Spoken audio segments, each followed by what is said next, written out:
বিলাপ 1 অধ্যায়। জেৰুসালেমৰ দুখ ভোগ।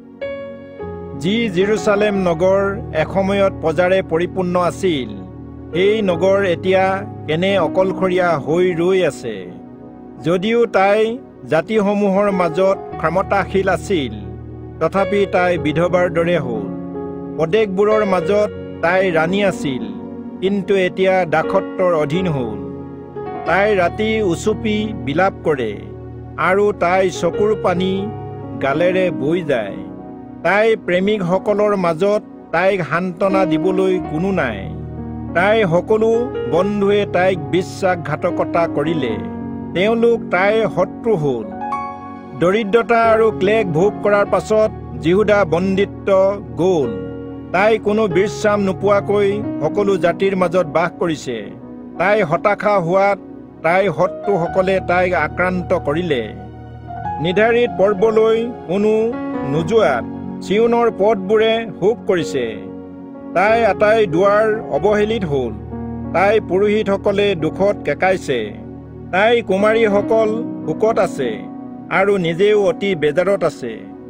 তাই শত্ৰুবোৰ তাই প্ৰভু হ'ল, আৰু তেওঁলোকৰ উন্নতি হ'ল, কিয়নো তাই অপৰাধ অধিক হোৱা কাৰণে জিহুৱাই তাইক ক্লেশ দিলে। তাইৰ শিশুসকল শত্ৰুৰ হাতত বন্দী অৱস্থালৈ গ'ল, আৰু চিয়ন জীয়াৰীৰ সৌন্দৰ্যই তাইক ত্যাগ কৰিলে। তাইৰ ৰাজকুমাৰসকল চৰণীয়া ঠাই নোপোৱা হৰিণৰ দৰে হ'ল, আৰু শক্তিহীন হৈ খেদি নিয়া শত্ৰুৰ আগে আগে গ'ল। জেৰুসালেমে নিজৰ দুখ আৰু কষ্টৰ দিনত পূৰ্বকালৰ নিজৰ সকলো মনোহৰ বস্তুবোৰৰ বিষয়ে সোঁৱৰণ কৰিছে। যেতিয়া তাইৰ প্ৰজাসকল শত্ৰুৰ হাতত পৰিল, তেতিয়া কোনেও তাইক সহায় নকৰিলে। শত্ৰুবোৰে তাই ধ্বংস হোৱা অৱস্থা দেখি উপহাস কৰিলে। জেৰুসালেমে অতিশয় পাপ কৰিলে, এইকাৰণে তাই অসুচি বস্তু যেন হ'ল। তাইৰ সন্মানকাৰীসকলে তাইৰ উলংগতা দেখি তাইক তুচ্ছ জ্ঞান কৰিলে। তাই দুখেৰে কেকাই পাছফালে মুখ ঘূৰায়। তাই চোৱা তাই কাপোৰৰ আঁচলত লাগি আছে। তাই নিজৰ শেষ গতিলৈ মন নকৰিলে, এইকাৰণে আচৰিত ৰূপে তাই অধোগতি হ'ল। তাইক সান্তনা দিওঁতা কোনো নাই। হে জিহুৱা, মোৰ ক্লেশলৈ দৃষ্টি কৰক, কাৰণ শত্ৰু অতি মহান হ'ল। শত্ৰুৱে তাই আটাই মনোহৰ বস্তুবোৰ ওপৰত হাত দিলে। যি জাতিবোৰক আপোনাৰ সমাজত সোমাবলৈ আপুনি নিষেধ কৰিছিল, তাই সেই জাতিবোৰক তাইৰ পবিত্ৰ স্থানত প্ৰৱেশ কৰা দেখিলে। তাইৰ সকলো প্ৰজাই অন্ন বিচাৰি দুখত কেকাই আছে। তেওঁবিলাকে আহাৰ খাই পুনৰ জীৱন প্ৰতিষ্ঠা কৰিবলৈ নিজ নিজ মনোহৰ বস্তুবোৰ দিলে। হে জিহুৱা, চাওক আৰু মোৰ বিষয়ে বিবেচনা কৰক, কিয়নো মই অযোগ্য হলো। হে বাটৰুৱাসকল, এয়ে তোমালোকৰ দৃষ্টিত একোকে নহয়নে? বিচাৰ কৰা আৰু চোৱা, মোলৈ কৰা মোৰ এই দুখৰ নিচিনা আৰু দুখ হ'ব পাৰেনে? কিয়নো জিহুৱাই নিজৰ প্ৰচণ্ড ক্ৰোধৰ দিনা মোক যন্ত্ৰণা দিলে। তেওঁ ওপৰৰ পৰা মোৰ হাড়বোৰ মাজলৈ অগ্নি পঠিয়ালে, আৰু সেয়ে হাড়বোৰক জ্বলাই পেলালে। তেওঁ মোৰ ভৰিত জাল পাতিলে আৰু মোক ঘূৰাই আনিলে। তেওঁ মোক সঘনাই পৰিত্যক্ত আৰু শক্তিহীন কৰিলে। মোৰ অপৰাধ ৰূপ জুৱলি তেওঁ হাতেৰে বন্ধা হ'ল। সেইবোৰক একেলগে গুঠি মোৰ ডিঙিত পিন্ধাই দিয়া হ'ল। তেওঁ মোক শক্তিহীন কৰিলে। যিসকলৰ বিৰুদ্ধে মই থিয় হ'ব নোৱাৰোঁ, তেওঁলোকৰ হাতত জিহুৱাই মোক সমৰ্পণ কৰিলে। মোক ৰক্ষা কৰা মোৰ আটাই বীৰকে প্ৰভুৱে তুচ্ছ কৰিলে। তেওঁ মোৰ বলৱান লোকসকলক গুৰি কৰিবলৈ মোৰ অহিতে এখন সভা আহ্বান কৰিলে। প্ৰভুৱে মোৰ জিহুদা জীয়াৰীক দ্ৰাক্ষাকুণ্ডত গছকা দি গছকিলে। এইবোৰ কথাৰ কাৰণে মই কান্দিছোঁ, মোৰ চকুৰ পৰা পানী বৈ গৈছে, কিয়নো মোৰ প্ৰাণ জোৰাব পৰা সান্তনাকাৰীজন মোৰ পৰা আঁতৰত আছে। শত্ৰু জয়ী হোৱাত মোৰ সন্তানসকল অৱহেলিত হ'ল। চিয়নে সহায়ৰ বাবে বহলকৈ হাত মেলিছে, তাইক সান্তনা দিবলৈ কোনো নাই। জাকোবৰ চাৰিওফালে থকা লোকসকলক তাইৰ শত্ৰু হ'বলৈ জিহুৱাই আজ্ঞা দিছে। তেওঁলোকৰ মাজত জেৰুচালেম অসুচি বস্তু যেন হ'ল। জিহুৱা ধাৰ্মিক, কিয়নো মই তেওঁৰ আজ্ঞাৰ বিৰুদ্ধে বিদ্ৰোহ কৰিলোঁ। সেই জাতিসমূহ শুনা, মই তোমালোকক বিনয় কৰোঁ আৰু মোৰ দুখলৈ মন কৰা। মোৰ যুৱতী আৰু বীৰসকল বন্দী অৱস্থালৈ গ'ল। মই মোৰ প্ৰেমকাৰীসকলক মাতিলোঁ, কিন্তু তেওঁলোক মোৰ প্ৰতি বিশ্বাসঘাতক হ'ল।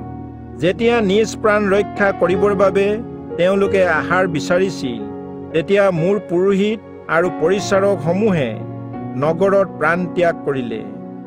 হে জিহুৱা, চাওক, মই সংকটত পৰিলোঁ।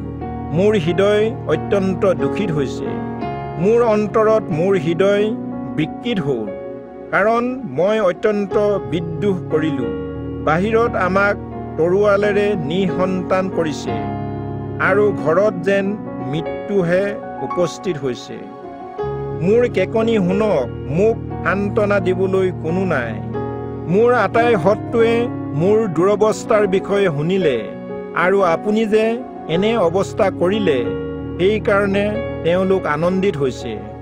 আপুনি যি দিনৰ বিষয়ে ঘোষণা কৰিলে, সেই দিন উপস্থিত কৰক। তেতিয়া তেওঁলোকো মোৰ দৰে হ'ব। তেওঁলোকৰ সকলো দুষ্টতা আপোনাৰ আগত উপস্থিত হওক। মোৰ সকলো অপৰাধৰ কাৰণে আপুনি মোলৈ কৰা নিচিনাকৈ তেওঁলোকলৈকো কৰক, কিয়নো মোৰ দুখৰ কেকনি অনেক আৰু মোৰ অন্তৰ দুৰ্বল। বিলাপ ২ অধ্যায়। জেৰুচালেমক দিয়া দণ্ড, বিলাপ আৰু নিবেদন। প্ৰভুৱে নিজ ক্ৰোধত কেনে এটা ডাঙৰ মেঘেৰে চিউন জীয়াৰীক সম্পূৰ্ণৰূপে ঢাকিলে। তেওঁ স্বৰ্গৰ পৰা ইজৰাইলৰ শোভাক পৃথিৱীলৈ পঠিয়াই দিলে, আৰু নিজ ক্ৰোধৰ দিনত নিজৰ ভৰি পীড়ালৈ সোঁৱৰণ নকৰিলে। প্ৰভুৱে দয়া নকৰি জাকোবৰ সকলো নগৰবোৰ গ্ৰাস কৰিলে। তেওঁ নিজ ক্ৰোধত জিহুদা জীয়াৰীৰ দুৰ্গবোৰ ভাঙি পেলালে। তেওঁ সেইবোৰক অপমানেৰে মাটিৰ সমান কৰিলে। সেই ৰাজ্য আৰু তাইৰ ৰাজকুমাৰসকলক অপবিত্ৰ কৰিলে। তেওঁ প্ৰচণ্ড ক্ৰোধত ইজৰাইলৰ সকলো শক্তি ছেদন কৰিলে। তেওঁ শত্ৰুৰ সন্মুখৰ পৰা নিজৰ সোঁ হাত উচালে, আৰু চাৰিওফালে সকলো গ্ৰাস কৰোঁতা জ্বলন্ত অগ্নি শিখাৰ দৰে তেওঁ জাকোবক দগ্ধ কৰিলে। শত্ৰুৰ নিচিনাকৈ তেওঁ নিজৰ ধনু আমাৰ দিশে ভাঁজ কৰিলে। তেওঁ যুদ্ধত থকা শত্ৰুৰ দৰে আমালৈ মাৰি পঠিয়াবৰ বাবে নিজ হাতক সাজু কৰালে। তেওঁৰ দৃষ্টিত তৃপ্তিজনক সকলোকে বধ কৰিলে। চিউন জীয়াৰীৰ তম্বুৰ ওপৰত তেওঁ নিজৰ ক্ৰোধ অগ্নিৰ দৰে বৰষালে। প্ৰভুৱে শত্ৰুৰ যেন হ'ল। তেওঁ ইজৰাইলৰ আটাই ৰাজ অট্টালিকাবোৰ গ্ৰাস কৰিলে, আৰু তাৰ দুৰ্গবোৰ ধ্বংস কৰিলে। তেওঁ জিহুদা জীয়াৰীৰ মাজত শোক আৰু বিলাপ বহালে। তেওঁ নিজ তম্বু বাৰীৰ টঙি ধ্বংস কৰাৰ দৰে ধ্বংস কৰিলে, আৰু নিজৰ সমাজ পতা ঠাই বিনষ্ট কৰিলে। জিহুৱাই চিউনত পৰ্ব আৰু বিশ্ৰাম দিন পাহৰালে, কিয়নো তেওঁ প্ৰচণ্ড ক্ৰোধত ৰজা আৰু পুৰোহিতসকলক তেওঁ হেয়জ্ঞান কৰিলে। প্ৰভুৱে তেওঁ যজ্ঞবেদী অগ্ৰাহ্য কৰিলে, আৰু তেওঁ পবিত্ৰ স্থান ঘীন কৰিলে। তেওঁ তাইৰ অট্টালিকাৰ গড়বোৰ শত্ৰুৰ হাতত সমৰ্পণ কৰিলে। তেতিয়া তেওঁলোকে পৰ্বৰ দিনৰ নিচিনাকৈ জিহুৱাৰ গৃহত জয়েৰে কোলাহল কৰিলে। জিহুৱাই উদ্দেশ্যমূলকভাৱে চিউন জীয়াৰীৰ গড় নষ্ট কৰিবলৈ মনস্থ কৰিলে। তেওঁ পৰিমাণ জৰী পাৰি সেই গড় বিনষ্ট কৰাৰ পৰা তেওঁ হাত নুকুচালে, আৰু তেওঁ দুৰ্গৰ চাৰিওফালে থকা গড়বোৰক বিলাপ কৰালে, আৰু দুৰ্গবোৰ শক্তিহীন কৰিলে। চিউন জীয়াৰীৰ দুৱাৰবোৰ মাটিত পোত গ'ল। চিউনৰ দুৱাৰৰ ডাংবোৰ জিহুৱাই নষ্ট কৰিলে আৰু ভাঙিলে। তাই ৰজা আৰু ৰাজকুমাৰসকল অনা যিহুদীসকলৰ মাজত আছে, য'ত মুচিৰ কোনো বিধান নাই। আনকি তাই ভাৱবাদীসকলে জিহুৱাৰ পৰা কোনো দৰ্শন পোৱা নাছিল। চিউন জীয়াৰীৰ বৃদ্ধসকলে মাটিত বহি নীৰৱে শোক কৰি আছে। তেওঁলোকে নিজ নিজ মূৰত ধূলি ছটিয়াইছে আৰু কঁকালত চট কাপোৰ বান্ধিছে। জেৰুচালেমৰ কুমাৰীসকলে মাটিলৈ মূৰ দুৱাই আছে। মোৰ চকুলো বন্ধ হৈ ৰঙা হ'ল। মোৰ হৃদয় অত্যন্ত দুখিত হৈছে। মোৰ জাতিস্বৰূপ জীয়াৰীৰ লোকসকলৰ ধ্বংসৰ কাৰণে মোৰ কলিজাৰ পিতপানী মাটিত ঢলা হৈছে। কিয়নো নগৰৰ বাটবোৰত শিশু আৰু পিয়া খোৱা কেঁচুৱাসকল মূৰ্ছিত হৈছে আৰু মৃত্যুৰ মুখত পৰিছে। আহাৰ আৰু দ্ৰাক্ষাৰ ৰস ক'ত, এই বুলি তেওঁলোকে নিজ নিজ মাতৃসকলক প্ৰশ্ন কৰে। সিহঁত নগৰৰ বাটবোৰত আহত হোৱা মানুহৰ দৰে মূৰ্ছিত হৈছে আৰু নিজ নিজ মাতৃৰ কোলাত প্ৰাণ ত্যাগ কৰিছে। হে জেৰুচালেম জীয়াৰী, তোমাৰ বিষয়ে মই কি সাক্ষ্য দিম? তোমাক সান্তনা দিবৰ বাবে তোমাৰে সৈতে কিহৰ তুলনা দিম? হে কুমাৰী চিউন জীয়াৰী, কিয়নো তোমাৰ ভঙা ৰূপ সাগৰৰ দৰে বৃহৎ, কোনে তোমাক সুস্থ কৰিব পাৰে? তোমাৰ ভাৱবাদীসকলে তোমাৰ পক্ষে মিছা আৰু মূৰ্খতাৰ দৰ্শন পালে আৰু তোমাৰ সম্পত্তিবোৰ পুনৰাই ঘূৰাই পাবলৈ তেওঁলোকে তোমাৰ অপৰাধবোৰ প্ৰকাশ নকৰিলে। কিন্তু তেওঁলোকে দৰ্শন পাই তোমাৰ পক্ষে অসাৰ্থক বাণী আৰু দেশান্তৰৰ কাৰণ প্ৰচাৰ কৰিলে। আটাই বাটৰুৱাই তোমাক দেখি হাত তালি দিছে। তেওঁলোকে জেৰুচালেম জীয়াৰীক সুহুৰিয়াই মূৰ জোকাৰি কয় বোলে, পৰম সুন্দৰী আৰু গোটেই পৃথিৱীৰ আনন্দদায়িনী বুলি মানুহে কোৱা নগৰী এইখনেই নে? তোমাৰ আটাই শত্ৰুৱে তোমাৰ সৈতে মুখ বহলকৈ মেলিলে আৰু তোমাৰ বিপক্ষে ঠাট্টা কৰিলে। তেওঁলোকে সুহুৰিয়াই আৰু দাঁত কৰচি কয়, আমি তাইক গ্ৰাস কৰিলো। আমি বাট চাই থকা দিন নিশ্চয় এই দিনটোৱেই। আমি পালো, আমি দেখিলো। জিহুৱাই নিজেই কৰা সংকল্প সিদ্ধ কৰিলে। পূৰ্বকালত আজ্ঞা কৰা তেওঁ বাক্য পূৰ্ণ কৰিলে। তেওঁ দয়া নকৰি ভাঙি পেলালে আৰু তাৰ ওপৰত শত্ৰুক আনন্দ কৰালে। তেওঁ তোমাৰ বৈৰীবোৰ হিংটো উন্নত কৰিলে। তেওঁলোকে মনতে প্ৰভুৰ আগত কাটৰোক্তি কৰি ক'লে, হে চিউন জীয়াৰী, গড় দিনে ৰাতিয়ে চকুলো নৈ নিচিনাকৈ বৈ থাকক। তুমি নিজকে অলপো বিশ্ৰাম নিদিবা, তোমাৰ চকুৰ মণিক শান্ত হ'বলৈ নিদিবা। উঠা আৰু প্ৰত্যেক পহৰৰ আৰম্ভণতে ৰাতি চিঞৰি কান্দা। প্ৰভুৰ আগত তোমাৰ হৃদয় পানীৰ দৰে ঢালি দিয়া। তোমাৰ যি শিশুসকলক প্ৰত্যেক আলিৰ মূৰত ভোকত মূৰ্ছিত হৈছে, তেওঁলোকৰ প্ৰাণ ৰক্ষাৰ অৰ্থে তেওঁলৈ হাত তোলা। হে জিহুৱা, বিবেচনা কৰি চোৱা, তুমি যিজনলৈ এনে ব্যৱহাৰ কৰিছা, মহিলাসকলে হাত নিচুকোৱা সন্তান নিজৰ গৰ্ভফলক ভক্ষণ কৰিবনে? পুৰোহিত আৰু ভাৱবাদীক প্ৰভুৰ পবিত্ৰ স্থানত বধ কৰা হ'বনে? ডেকা আৰু বুঢ়া লোক আলিবাটৰ মাটিত পৰি আছে। মোৰ যুৱতী আৰু যুৱকসকল তৰোৱালৰ দ্বাৰাই পতিত হৈছে। তুমি তোমাৰ ক্ৰোধৰ দিনাত তেওঁলোকক বধ কৰিলা। তুমি দয়া নকৰি হত্যা কৰিলা। তুমি পৰ্বৰ দিনৰ নিচিনাকৈ চাৰিওফালৰ পৰা মোলৈ নানা ত্ৰাস মাতিলা আৰু জিহুৱাৰ ক্ৰোধৰ দিনত ৰক্ষা পোৱা অৱশিষ্ট কোনো নাছিল। মই নিচুকাই ডাঙৰ দীঘল কৰা সকলক মোৰ শত্ৰুৱে সংহাৰ কৰিলে। বিলাপ ৩ অধ্যায়। জিৰিমিয়াৰ দুখ আৰু বিশ্বাস। জিহুৱাৰ ক্ৰোধৰ দণ্ডৰ দ্বাৰাই দুখ ভোগ কৰা পুৰুষজন ময়েই। তেওঁ মোক খেদি পঠিয়ালে আৰু মোক পোহৰত নহয় কিন্তু অন্ধকাৰৰ পথতহে গমন কৰালে। নিশ্চয়কৈ তেওঁ মোক বিমুখ কৰিলে। ওৰে দিনটো তেওঁ মোৰ অহিতে নিজ হাত চলায়।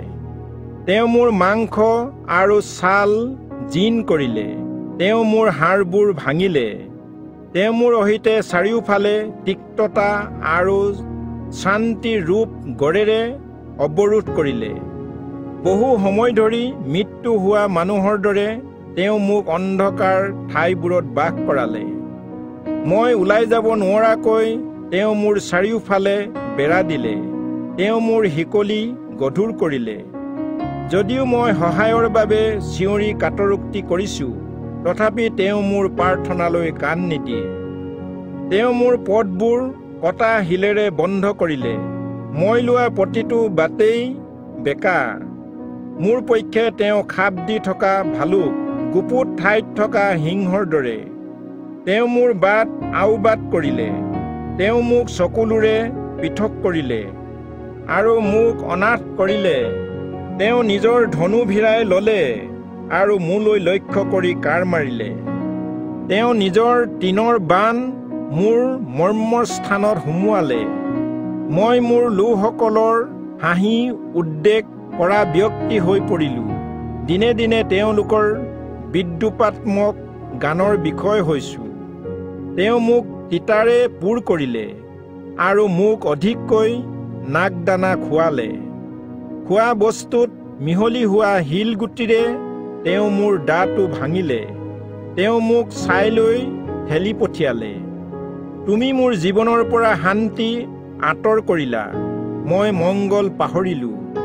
গতিকে মই ক'লো, মোৰ জাকজমকতা শেষ হৈ গ'ল। সেয়ে মোৰ আশা অৱশ্যেই জিহুৱাৰ পৰা আহিব। মোৰ দুখ আৰু তাৰণা সোঁৱৰণ কৰোঁতে মই নাকদানা আৰু বিষ সোঁৱৰণ কৰোঁ। মোৰ প্ৰাণৰ সোঁৱৰণত সেইবোৰ এতিয়াও আছে আৰু মোৰ প্ৰাণ মোৰ অন্তৰত নত হৈছে। কিন্তু মোৰ মনত ইয়াক পুনৰাই সোঁৱৰণ কৰোঁ। এই হেতুকে মোৰ আশা আছে। আমি যে সম্পূৰ্ণ শেষ নহলোঁ, এইটোৱে জিহুৱাৰ বিশ্বাসযোগ্য নিয়ম। কিয়নো তেওঁ কৰুণাময় কাৰ্যৰ শেষ নাই। তেওঁ কৰুণাময় কাৰ্যৰ প্ৰতি প্ৰভাততে নতুন হয়। তোমাৰ বিশ্বস্ততা মহৎ। মোৰ প্ৰাণে কয়, জিহুৱাই মোৰ অংশ। এই হেতুকে মই তেওঁত ভৰসা কৰিম। জিহুৱালৈ অপেক্ষা কৰোঁতা সকললৈ, তেওঁক বিচাৰোতাসকলৰ জীৱনলৈ তেওঁ মংগলময়। জিহুৱাৰ পৰিত্ৰাণলৈ আশা কৰি নীৰৱে বাট চাই থকাই ভাল। যৌৱনকালত জুৱলি বোৱাই মানুহৰ পক্ষে মংগলময়। তেওঁ তাৰ ওপৰত জুৱলি দিয়াৰ কাৰণে সি অকলেই বহি থাকক আৰু নিজন দি থাকক। সি নিজৰ মুখ ধূলিত ৰাখক, কিজানি আশা হ'ব পাৰে। সি তাত প্ৰহাৰ কৰা জনলৈ গাল পাতি দিয়ক। সি নিন্দাৰে পৰিপূৰ্ণ হওক, যাতে প্ৰভুৱে চিৰকাললৈকে তাক ত্যাগ নকৰিব। যদিও তেওঁ কষ্ট দিয়ে, তথাপি তেওঁৰ অধিক দয়া অনুসাৰে কৃপা কৰিব। কিয়নো তেওঁ নিজ ইচ্ছাৰে কষ্ট নিদিয়ে বা মানুহৰ সন্তানসকলক বেজাৰ নিদিয়ে। পৃথিৱীৰ আটাই বন্দীবোৰক ভৰিৰ তলত গুৰি কৰা, সৰ্বোপৰি জনাৰ আগত মানুহৰ স্বত্ব গুচোৱা আৰু মানুহৰ গোচৰত তাক অন্যায় কৰা। জিহুৱাই জানো সেইবোৰৰ বিষয়ে নেদেখে। প্ৰভুৱে আজ্ঞা নকৰাকৈ কোন ব্যক্তিয়ে কোৱা বাক্য সিদ্ধ হয়। সৰ্বোপৰি জনাৰ মুখৰ পৰা মংগল আৰু অমংগল নোলায়। জীৱিত মানুহে কিয় আপত্তি কৰে? মানুহে নিজ পাপৰ দণ্ডৰ বাবে কিয় আপত্তি কৰে? আহা, আমি বিচাৰ কৰি আমাৰ নিজ পথবোৰ পৰীক্ষা কৰোঁ হওক আৰু পুনৰাই জিহুৱালৈ ঘূৰো হওক। স্বৰ্গ নিবাসী ঈশ্বৰলৈ আমাৰ হৃদয় আৰু হাত তুলি প্ৰাৰ্থনা কৰোঁ হওক। আমি অপৰাধ আৰু বিদ্ৰোহ কৰিলোঁ, সেয়ে তুমিও আমাক ক্ষমা নকৰিলা। তুমি নিজকে ক্ৰোধেৰে ঢাকিলা আৰু আমাক পাছে পাছে খেদিলা। তুমি আমাক হত্যা কৰিলা আৰু আমাক তুমি দয়া নকৰিলা। তুমি নিজকে মেঘে সৈতে ঢাকিলা, সেয়ে কোনো প্ৰাৰ্থনাই ভেদ কৰিব নোৱাৰিলে। তুমি আমাক লোকসমূহৰ মাজত পৰিত্যক্ত আৰু অস্বীকাৰ কৰিলা। আমাৰ আটাই শত্ৰুৱে আমাৰ সৈতে মুখ বহলকৈ মেলি ঠাট্টা কৰিলে। সেই গাঁতৰ ভয়, নিৰ্জনতা আৰু নিষ্পেষণ আমালৈ একেলগে আহিছে। মোৰ জাতিস্বৰূপা জীয়াৰীৰ নিষ্পেষণৰ কাৰণে মোৰ চকুৰ পৰা পানী সোঁত বৈছে। মোৰ চকু পানী নিগৰে, আৰু ই ক্ষান্ত নহয় আৰু শেষ নোহোৱালৈকে নিগৰে, যেতিয়ালৈকে জিহুৱাই স্বৰ্গৰ পৰা তললৈ চাই দৃষ্টি নকৰে। মোৰ নগৰৰ আটাই জীয়াৰীৰ কাৰণে মোৰ চকুৱে মোৰ প্ৰাণক দুখ দিছে। শত্ৰুবোৰে বিনা কাৰণত পক্ষী চিকাৰ কৰাৰ দৰে মোক নিৰ্দয়ভাৱে চিকাৰ কৰিলে। তেওঁলোকে অন্ধকূপত মোৰ প্ৰাণ সংহাৰ কৰিলে আৰু মোৰ ওপৰত এটা শিল ৰাখি থলে। মোৰ মূৰৰ ওপৰেদি পানী বৈ গ'ল। মই ক'লো যে মই উচ্ছন্ন হলোঁ। হে জিহুৱা, মই অন্ধকূপৰ পৰা তোমাৰ নাম ললোঁ। যেতিয়া মই ক'লো, সহায় পাবলৈ কৰা মোৰ কাটৰোক্তিলৈ তুমি কাণত সোপা নিদিবা, তেতিয়া তুমি মোৰ ধ্বনি শুনিলা। তোমাৰ নাম লোৱাৰ দিনত তুমি ওচৰ চাপি আহি ক'লা, ভয় নকৰিবা। হে প্ৰভু, তুমি মোৰ প্ৰাণৰ অভিযোগ প্ৰতিবাদ কৰিলা। তুমি মোৰ জীৱন মুক্ত কৰিলা। হে জিহুৱা, তেওঁলোকে মোলৈ কৰা অন্যায় তুমি দেখিছা। মোৰ গোচৰ বিচাৰ কৰা। তেওঁলোকৰ আটাই প্ৰতিকাৰৰ কাৰ্য আৰু মোৰ অহিতে কৰা তেওঁলোকৰ সকলো আলচ তুমি দেখিলা। হে জিহুৱা, তেওঁলোকৰ ধিক্কাৰ আৰু মোৰ অহিতে কৰা তেওঁলোকৰ সকলো আলোচনা তুমি শুনিলা। তুমি মোৰ অহিতে উঠাবোৰৰ ওঠৰ বাক্য আৰু গোটেই দিন মোৰ বিৰুদ্ধে কৰা তেওঁলোকৰ কল্পনা শুনিলা। তুমি তেওঁলোকৰ বহা আৰু উঠা দেখা। মই তেওঁলোকৰ ঠাট্টাৰ গানৰ বিষয়। হে জিহুৱা, তেওঁলোকৰ হাতৰ কাৰ্য অনুসাৰে তুমি তেওঁলোকক প্ৰতিফল দিয়া। তুমি তেওঁলোকক মনৰ যথৰতা প্ৰদান কৰা। তোমাৰ হাও তেওঁলোকৰ ওপৰত পৰক। তুমি ক্ৰোধত তেওঁলোকৰ পাছে পাছে খেদি যোৱা আৰু জিহুৱাৰ আকাশমণ্ডলৰ তলৰ পৰা তেওঁলোকক উচ্ছন্ন কৰা। বিলাপ 4 অধ্যায়। সকলো শ্ৰেণীৰ ইহুদীসকলৰ দুখ। সুবৰ্ণ কেনে মলিন হ'ল, অতি শুদ্ধ সোণ কেনে পৰিৱৰ্তন হ'ল। পবিত্ৰ পাথৰবোৰ প্ৰত্যেক আলিৰ মূৰত পেলোৱা হ'ল।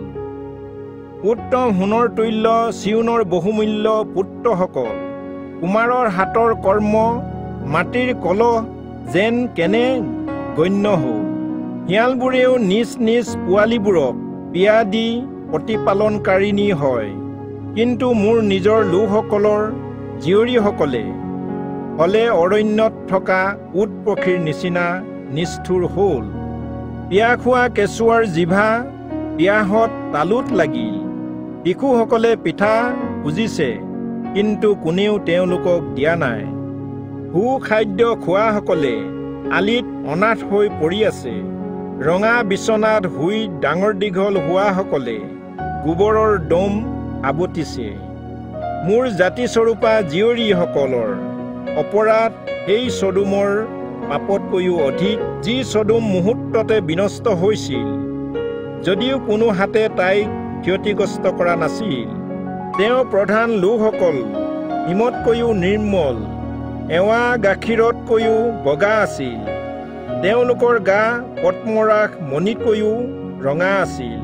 তেওঁলোকৰ উজ্জ্বলতা নীলকান্ত মণিৰ সদৃশ্য আছিল। এতিয়া তেওঁলোকৰ মুখ এঙাৰতকৈ কলা হ'ল আৰু তেওঁলোকক আলিবাটত চিনি পোৱা নাযায়। তেওঁলোকৰ ছাল হাড়ত লাগিল, ই শুকাই কাঠ যেন হ'ল।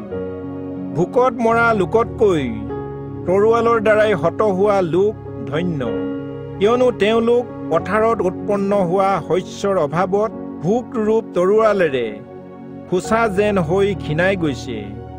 স্নেহৱতী মহিলাসকলে নিজ হাতেৰে নিজ নিজ সন্তান সিজালে। মোৰ জাতিস্বৰূপা জীয়াৰীৰ সংহাৰৰ কালত সিহঁত তেওঁলোকৰ খোৱা বস্তু যেন হৈছে। জিহুৱাই নিজৰ ক্ৰোধ সিদ্ধ কৰিলে, নিজৰ প্ৰচণ্ড ক্ৰোধ বৰষালে। তেওঁ চিউনত জুই জ্বলালে, সেয়ে তাৰ ভিত্তি মূলবোৰ গ্ৰাস কৰিলে। ইয়াক পৃথিৱীৰ ৰজাসকলে নাইবা আটাই জগত নিবাসীয়ে বিশ্বাস নকৰিব যে শত্ৰু আৰু বৈৰী জেৰুচালেমৰ দুৱাৰত সোমাব পাৰে। সেই ভাৱবাদীসকলৰ পাপৰ আৰু সেই পুৰোহিতসকলৰ অপৰাধৰ বাবে এয়ে ঘটিল। তাৰ যি ভাৱবাদীসকলে আৰু তাৰ যি পুৰোহিতসকলে তাৰ ভিতৰত ধাৰ্মিকসকলৰ ৰক্তপাত কৰিছিল, সিহঁতে অন্ধ লোকসকলৰ দৰে আলিত ভ্ৰমণ কৰিছিল। সিহঁত তেজেৰে এনেকৈ অসুচি হৈছিল যে লোকসকলে সিহঁতৰ কাপোৰ চুব নোৱাৰিছিল। লোকসকলে সিহঁতক ৰিঙিয়াই কৈছিল, গোচ, সেই অসুচি, গোচ, গোচ, নুচুবি। সিহঁতে পলাই ভ্ৰমণ কৰোঁতে লোকসকলে জাতিবোৰৰ মাজত কৈছিল, সিহঁত এই ঠাইত পুনৰ বিদেশী হৈ নাথাকিব। জিহুৱাৰ ক্ৰোধে সিহঁতক ছিন্ন ভিন্ন কৰিলে, তেওঁ সিহঁতলৈ পুনৰ দৃষ্টি নকৰিব। লোকসকলে সেই পুৰোহিতসকলক সন্মান নকৰিলে, সেই বৃদ্ধসকলক দয়া নকৰিলে। আমি সহায়ৰ বাবে বৃথা আশা কৰোঁতে আমাৰ চকু দুৰ্বল হৈ গ'ল। ৰক্ষা কৰিব নোৱাৰা এক জাতিৰ বাবে আমি আমাৰ প্ৰহৰীৰ ঘৰত চাই আছিলোঁ। শত্ৰুবোৰে আমাৰ খোজলৈ এনেকৈ খাপ দি আছিল যে আমাৰ চকবোৰত আমি ফুৰিব নোৱাৰিলোঁ। আমাৰ অন্তিম ওচৰ, আমাৰ দিন উৰ পৰিল, কিয়নো আমাৰ অন্তিম উপস্থিত। আমাৰ পাছে পাছে খেদি অহাবোৰ আকাশৰ কোৰ প্ৰকৃতকৈও বেগী আছিল। সিহঁতে পৰ্বতত আমাক ধৰো ধৰোকৈ খেদিলে, সিহঁতে মৰু প্ৰান্তত আমাৰ বাবে খাপ দিলে। আমাৰ নাকৰ নিশ্বাস স্বৰূপ জিহুৱাৰ সেই অভিষিক্তজনক সিহঁতৰ গাঁতত ধৰা হ'ল, যিজনৰ বিষয়ে আমি কৈছিলোঁ, জাতিসমূহৰ মাজত আমি তেওঁৰ ছাঁত জীয়াই থাকিম। সেই উচ্চ দেশীয় ইদুম নিবাসিনী জীয়ৰীসকল, উল্লাস কৰা আৰু আনন্দিত হোৱা, কাৰণ পাণপাত্ৰটি পাৰ হৈ তোমাৰ ওচৰলৈকো যাব। তাতে তুমি মতলীয়া হৈ নিজকে বিবস্ত কৰিবা। হে চিউন জীয়াৰী, তোমাৰ অপৰাধৰ দণ্ড সম্পূৰ্ণ হ'ল, তেওঁ পুনৰ তোমাক বন্দী অৱস্থালৈ নিনিব। কিন্তু সেই ইদুম জীয়াৰী, তেওঁ তোমাৰ অপৰাধৰ প্ৰতিফল দিব, তেওঁ তোমাৰ পাপ প্ৰকাশ কৰিব। বিলাপ 5 অধ্যায়। চিউনে ভোগ কৰা নানা অপমান আৰু তেওঁ প্ৰাৰ্থনা। হে জিহুৱা, আমালৈ যি ঘটিল তাক সোঁৱৰণ কৰা, দৃষ্টি কৰা আৰু আমাৰ অপমান চোৱা। আমাৰ আধিপত্য বিদেশীসকলৰ হাতলৈ গ'ল, আমাৰ ঘৰবোৰ বিজাতীয়সকলৰ অধিকাৰলৈ গ'ল। আমি অনাথ আৰু পিতৃহীন হলোঁ, আমাৰ মাতৃসকল বিধৱা যেন হ'ল। আমাৰ পানী আমি ধন দি পান কৰোঁ আৰু আমাৰ খৰি আমি দাম দি কিনো। আমাৰ তাৰণাকাৰীবোৰে আমাৰ ডিঙিত জুৱলি লগাইছে। আমি শ্ৰান্ত হলোঁ আৰু অলপো বিশ্ৰাম নাপাওঁ। আমি মিছৰীয়াহঁতৰ ফালে হাত মেলিলোঁ আৰু আহাৰেৰে তৃপ্ত হ'বৰ বাবে কচুৰীয়াহঁতলৈ হাতজোৰ কৰিলোঁ। আমাৰ পূৰ্বপুৰুষসকলে পাপ কৰিলে আৰু তেওঁলোক এতিয়া নাই। আমি তেওঁলোকৰ অপৰাধৰ ভাৰ বৈছোঁ। আমাৰ ওপৰত বন্দীবোৰে শাসন কৰে, তেওঁলোকৰ হাতৰ পৰা আমাক উদ্ধাৰ কৰোঁতা কোনোৱেই নাই। আমাৰ প্ৰাণৰ সংশয়েৰেহে আমি আমাৰ আহাৰ আনো।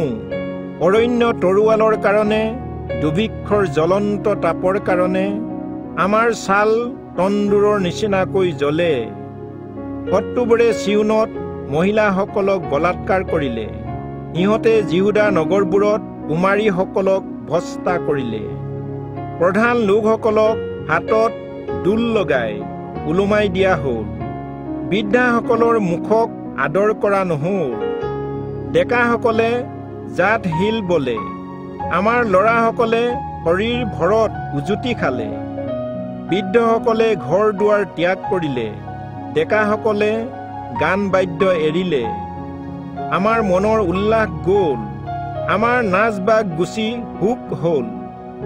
আমাৰ মূৰৰ পৰা মুকুটটি খহি পৰিল, আমাৰ সন্তাপ হ'ল, কিয়নো আমি পাপ কৰিলোঁ। এইকাৰণে আমাৰ অন্তৰ পীড়িত হ'ল, এইবোৰৰ বাবে আমাৰ চকু দুৰ্বল হ'ল, কিয়নো চিউন পৰ্বতক ধ্বংস কৰা হ'ল, তাৰ ওপৰত শিয়ালবোৰ ফুৰে। হে জিহুৱা, তুমি চিৰকাললৈকে আছা, তোমাৰ হিংসাখন পুৰুষানুকৰ্মে আছে।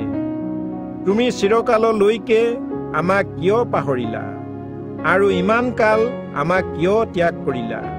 হে জিহুৱা, তোমালৈ আমাক উভতাই আনা, তেতিয়াহে আমি অনুতপ্ত হ'ম। আগৰ কালৰ নিচিনা আমাৰ দিন পুনৰাই কৰা।